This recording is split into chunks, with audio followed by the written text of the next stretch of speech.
जय संविधान, जय भीम, महात्मा गांधी की जय, कोट से मुर्दाबाद। माननीय मोदी जी, आप देश के चुने हुए प्रधानमंत्री हैं, लोकतांत्रिक रूप से चुने हुए प्रधानमंत्री हैं। देश की जनता ने आपको चुना है और क्योंकि आप देश के प्रधानमंत्री हैं, ये आपका नैतिक कर्तव्य है कि देश की जनता की जिज्ञासाओं को शांत करें और उनके प्रश्नों का जवाब दें। यही हमारी ट्रेडिशंस हैं, यही हमारा इतिहास है। जब से देश आजाद हुआ है, तब से लोकतांत्रिक रूप से चुने हुए हर प्रधानमंत्री ने देश की जनता को संबोधित किया है, प्रश्न लोगों को पूछने का अधिकार दिया है और उसके जवाब दिए। क्योंकि जब देश की जनता ने आपको अधिकार दिया है, तो आपके कर्तव्य भी हैं कि देश की जनता के प्रश्नों का जवाब दें। आप आते हैं, रात को 8 बजे आते हैं, संबोधित करते हैं देश की जनता को, लेकिन पिछले 11 साल में आपने एक भी प्रेस कॉन्फ्रेंस नहीं की है और पत्रकारों को इस अधिकार से वंचित किया है कि वो आपसे कोई प्रश्न पूछ सकें। और देश की जनता का तो खैर बात ही दूर है, देश की जनता को जब आप संबोधित करते हैं तो इतना बड़ा फासला देश की जनता और आपके बीच में होता है, जिसमें एनजीओ कमांडो होते हैं, एनएसजी कमांडो होते हैं और इतने ज्यादा अधिकारी होते हैं कि वो जनता आप तक पहुंचे नहीं पाती। आप केवल वही लोग आपके पास पहुंच जाते हैं जिनको आप चाहते हैं कि वो आपसे बात करें। लेकिन मोदी जी, आप देश के चुने हुए प्रधानमंत्री हैं, लोकतंत्र है देश का, तो देश की जनता आपसे कुछ जानना चाहती है और ये हमारी ट्रेडिशंस है। जब हमारा देश आजाद हुआ, उसके बाद जितने भी युद्ध हुए या जितने भी फॉरेन विजिट्स हुए या जितने भी हमारे देश के अंदर आए, उसके बाद प्रेस कॉन्फ्रेंस हुई, देश के प्रधानमंत्री ने देश की जनता को बताया कि वो क्यों गए थे या कोई व्यक्ति उनके देश में, डिग्निटरी उनके यहाँ क्यों आया था, क्या एजेंडा था, क्या मकसद था, क्या पाया, क्या नहीं पाया, क्या पाया जाना बाकी है। ये हमारे देश की ट्रेडिशन है और इस ट्रेडिशन का अनुपालन पंडित जवाहरलाल नेहरू ने भी किया, लाल बहादुर शास्त्री ने भी किया, इंदिरा जी ने भी किया, अटल जी ने भी किया, मोरारजी भाई ने भी किया, वीपी सिंह ने भी किया, चंद्रशेखर ने भी किया, के गुजराल ने भी किया, मनमोहन सिंह ने भी किया, अटल जी ने भी किया, आपको छोड़ के सबने किया। और ये लोकतंत्र जो बाबा साहब भीमराव अंबेडकर ने संविधान बनाया था, ये उसके अनुरूप था, क्योंकि देश की जनता ने आपको चुना है और आपका उत्तरदायित्व है कि देश की जनता का जिज्ञासाओं को आप शांत करें। जब पंडित जवाहरलाल नेहरू के जमाने में चीन से युद्ध हुआ 1962 का, अटल बिहारी वाजपेयी युवा थे, वो पंडित जवाहरलाल नेहरू के पास गए और संसद बुलाए जाने की मांग की। पंडित जी ने संसद बुलाई, संसद का सत्र बुलाया और बड़ी जोरदार बहस हुई। विपक्षी दलों ने पंडित जवाहरलाल नेहरू का उधेड़ दिया बिल्कुल, लेकिन लोकतंत्र में वो एक स्वस्थ परंपरा मानी गई और नेहरू जी सुनते रहे। और 1962 में जो चीन ने भारत को धोखा दिया था, भारत आजाद हुआ था 10-12 साल पहले और इसलिए उसका नैरेटिव जो था वो देश की आर्थिक व्यवस्था को मजबूत करना था। युद्ध स्तर पे उसने तैयारी नहीं की और हिंदी चीनी भाई भाई का नारा लगा के चीन को शांत रखने का प्रयास किया कि हमें 20-25 साल मिल जाएंगे तो हम एक सशक्त राष्ट्र बनेंगे और तब देखेंगे, लेकिन चीन ने धोखा दिया। पंडित नेहरू उस चीज से इतने ज्यादा व्यथित हुए कि 3 साल के अंदर उनकी मृत्यु हो गई। उसी के कुछ समय बाद लाल बहादुर शास्त्री ने पाकिस्तान को सबक सिखाया 1965 का और हमारी सेनाएं लाहौर तक पहुंची। 1965 के बाद 6 साल के बाद इंदिरा जी ने पाकिस्तान को दोबारा सबक सिखाया, पाकिस्तान के 2 फाड़ किए, अमेरिका जैसी महाशक्ति की बात को इनकार किया और वो कर लिया जो वो करना चाहती थी। देश ने बार बार अपनी ताकत दिखाई और देश के हर प्रधानमंत्री ने देश की जनता के जिज्ञासाओं को शांत किया और द्विपक्षीय संवाद किया, जनता के भी प्रश्नों का जवाब दिया, भी जनता के प्रश्नों का जवाब दिया। लेकिन मोदी जी, जब से आप 11 साल से आए हैं, आपने एक बार भी प्रेस कॉन्फ्रेंस करने और जनता के प्रश्नों का जवाब देने का आपने एक नया कार्यक्रम शुरू कर दिया, मन की बात। और उसमें जो आप चाहते हैं बोलते हैं और जनता के मन की बात आप सुन। अब परीक्षा की घड़ी है। देश ने पिछले 15-20 दिन के अंदर विभीषिका देखी है। पहले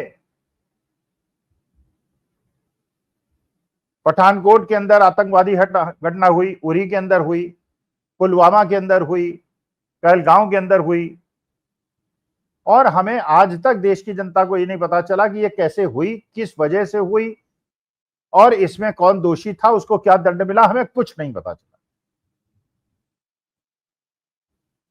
एक बार सर्जिकल स्ट्राइक हुई, इस बार आतंकवादी ठिकानों को ठिकाना बनाया गया और पाकिस्तान लगातार भारत के ऊपर ड्रोन अटैक करता रहा और हमारे जो सीमावर्ती इलाके हैं पुंछ, राजौरी वगैरह के, उनके अंदर हमारे निरीह लोगों को मारता रहा। लेकिन हमें अपने प्रश्नों का जवाब नहीं मिला और आप फिर दोबारा प्रकट हुए रात को 8 बजे और आपने कुछ संबोधन किया, अपनी वीरता का बखान किया, लेकिन उन परिवारों के जिनके परिवार उजड़ गए उनके किसी भी प्रश्न का जवाब देना आपने उचित नहीं समझा और ऐसा लगा जैसे आपका संबोधन चुनाव संबोधन है और चुनाव के फायदे के लिए आप वो कर रहे हैं। विपक्षी दल चाहते हैं और देश की जनता चाहती है संसद का सत्र बुलाया जाए। संसद के सत्र में आप खुद उपस्थित रहें, आप देश के प्रधानमंत्री हैं। ऐसा नहीं हो सकता कि सर्वदलीय बैठक राजनाथ सिंह हेड करें, आप दोनों बार ना आए, आप केवल प्रकट हों, एक पक्षीय बात करें और बाकी प्रश्नों का जवाब राजनाथ सिंह दें या आर्मी ऑफिसर्स दें और उनके पीछे आप छिप जाए। संसद सत्र हो, पूरे देश के अंदर प्रसारण हो और देश की जनता के और विपक्ष के जो प्रश्न हैं उनका जवाब मोदी जी आप खुद दें। आप देश के प्रधानमंत्री हैं। आप ये बताएं कि हमारे एक बीएसएफ के जवान को जो पाकिस्तान सीमा में गलती से चला गया था उसको पाकिस्तानी सेना ने कैदी बना लिया।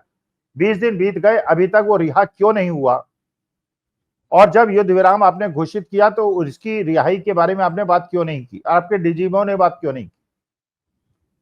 उस जवान की पत्नी गर्भवती है और किस मानसिक तनाव के बीच में है, इसको समझना शायद किसी भी परिवार को चलाने वाले के दिमाग में हो सकता है और वो जानता हो उस समय महिला को अपने पति के संरक्षण की और समीपता की आवश्यकता होती है, वो परिवार पे क्या बीत रही होगी। मोदी जी इसका जवाब संसद में आप दें।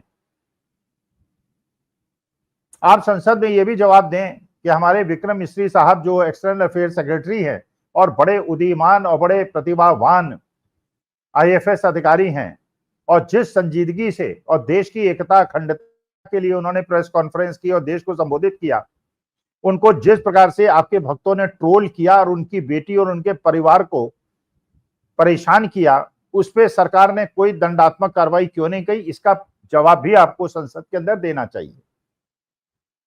संसद के अंदर आपको यह भी जवाब देना चाहिए कि ये जो समझौता हुआ है 4 दिन के अंदर समझौता क्यों हो गया, जबकि हम पाकिस्तान के आतंकवादी ठिकानों पे हमला कर रहे थे और वो हमारे निरीह लोगों को मार रहा था। ये प्रश्न का भी उत्तर हम लोगों को नहीं मिला कि पहलगांव के अंदर जो निरीह लोगों को मारा गया उसमें चूक किसकी थी, किसने किया और इस जांच में क्या निकला। हमको ये भी नहीं पता कि इसके पहले पुलवामा के अंदर जो हमारे 40 वीर जवानों की शहादत हुई थी उसके अंदर दोषी कौन था और उसके अंदर आरडीएक्स लेके जीप कैसे घूमती रही, हमको इसका भी जवाब नहीं मिला। हमको इसका भी जवाब नहीं मिला तो ये संसद के अंदर कृपा करके बताने का कष्ट करें कि क्या हमारा राफेल गिरा है या नहीं गिरा है और ये सूचना जो इंटरनेशनल मीडिया में चल रही है सच है या गलत। मोदी जी ये भी संसद के अंदर बताने का प्रयास करें, विपक्षी दल और देश की जनता को बताने का प्रयास करें कि अगर 4 दिन के अंदर युद्ध बंद होना था तो इसको शुरू क्यों किया गया। 26 लोगों की शहादत के बाद और लोगों की शहादत क्यों हुई? उरी, राजौरी, पुंछ के इलाके में घर क्यों टूटे और लोगों की मौत क्यों हुई? जो घर में सो रहे थे उनकी मौत क्यों हुई और इसकी जिम्मेदारी किसकी है? और युद्ध क्यों रोका गया? संसद के अंदर यह भी बताने का प्रयास करें जो डोनाल्ड ट्रंप बोल रहे हैं कि युद्ध उन्होंने रुकवाया है और व्यापार को बढ़ाने के लिए रुकवाया है, वो सच बोल रहे हैं कि झूठ बोल रहे हैं। यह भी बताने का प्रयास करें संसद सत्र के अंदर माननीय मोदी जी कि डीजीएमओ लेवल पे ये युद्ध विराम कराने का अधिकार डीजीएमओ को किसने दे दिया, वो एक वरिष्ठ अधिकारी हैं, लेफ्टिनेंट जनरल हैं, वरिष्ठ अधिकारी हैं, लेकिन जब युद्ध करने का अधिकार आपको दिया था सर्वदलीय बैठक में, जिसमें लोकतांत्रिक रूप से कॉन्स्टिट्यूशन के अनुसार सरकार और विपक्ष साथ थी, उस समय एक सेना ने यह निर्णय लिया कि युद्ध विराम होगा, या ये डोनाल्ड ट्रंप के कहने पे किया गया? जिस प्रकार से आईएमएफ ने लोन दिया $1 बिलियन का पाकिस्तान को और आप उसका विरोध नहीं कर पाए, आपके साथ कोई देश खड़ा नहीं हुआ, हम देश की जनता आपसे और विपक्षी दल संसद के अंदर संसद सत्र में ये प्रश्न का उत्तर भी चाहते हैं। अब ये भी चाहते हैं कि पाकिस्तान चीन एक साथ क्यों हो गए, तुर्की ने उनका साथ क्यों दिया, अजरबैजान ने उनका साथ क्यों दिया, और आप जिस प्रकार से डोनाल्ड ट्रंप हमारा अपमान कर रहे हैं और इस युद्ध के बीच में वो आपके प्रेस कॉन्फ्रेंस के पीछे पहले कॉन्फ्रेंस करके विश्व की जनता को यह बताने का प्रयास कर रहे हैं कि जो कुछ हो रहा है उनके इशारे पे हो रहा है, और इसमें मोदी जी का और शहबाज शरीफ प्रधानमंत्री पाकिस्तान का कोई हाथ नहीं है, और वो अपनी नोबेल प्राइज की विजय के लिए काम कर रहे हैं। और ये हम उस देश के वासी हैं जहां इंदिरा गांधी निक्सन के फोर्ट को उठाने का इनकार कर देती हैं, और वो करती हैं जो आप कर सकते हैं। तो आप निर्णय ले रहे हैं या आपके बिहाफ में आपने अपने सारे अधिकार डोनाल्ड ट्रंप को दे दिए? क्या डोनाल्ड ट्रंप के साथ आप ये इस वजह से झुक रहे हैं कि गौतम अडानी का केस उनके आप फंसा हुआ है, और अगर आप कोई उनकी बात नहीं मानेंगे तो गौतम अडानी को वो जेल भेज देंगे? देश की जनता और संसद के अंदर आपके जवाब हम इस प्रश्न पे भी चाहते हैं। तो माननीय मोदी जी, आप देश के चुने हुए प्रधानमंत्री हैं, हम आपका बहुत सम्मान करते हैं, इसलिए हमारी आपसे अपील है कि संसद का सत्र जल्द बुलाया जाए और देश की जनता का और विपक्ष का जवाब दिया जाए, जिससे देश की जनता को पता चले कि सच्चाई क्या है, कहां खड़ी है, और डोनाल्ड ट्रंप को चौधरी किसने बनाया है, जो इस तरह से अनर्गल प्रलाप वो कर रहे हैं और हमारे देश की एकता, अखंडता, संप्रभुता का को चैलेंज कर रहे हैं। नमस्कार, धन्यवाद और प्रणाम।